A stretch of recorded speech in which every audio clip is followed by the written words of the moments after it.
اوردر والليفل اوردر. ده الليفل اوردر ان انا ابتدي ان انا بعمل اي اوردر صحيح من غير ما اوطي، من غير ما ادي بادي لانجوج كبيره. ببتدي ان انا بدي الكلب من وضع داون، بدل ما بنزل ايدي في الارض ببتدي ان انا بقولها من وانا من فوق. بدل ما ببتدي ان انا بقول ست وبدي للكلب ست بايدي، بقول ست عادي من غير اي حاجه، من غير اي مجهود الكلب يعملها. بقول ستي الكلب يعملها من اول مره. بقول هيل ده بحاطط الليش على صباعي.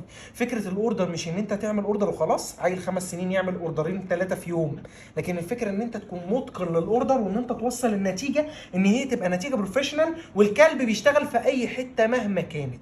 لازم تبقى فاهم بتتعامل مع الكلب ازاي، وشخصيه الكلب تبقى بتتعامل معاها ازاي. الكلب اللي في ايدينا ده كلب دماغه كويسه ودماغه شغاله، بيعرف يشغل دماغه كويس على اصحابه. لو هم ما ابتدوش ان هم ياسسوه من دلوقتي هيعرف يتذائب عليهم، وهيقعد كل شويه يطلع عينيهم.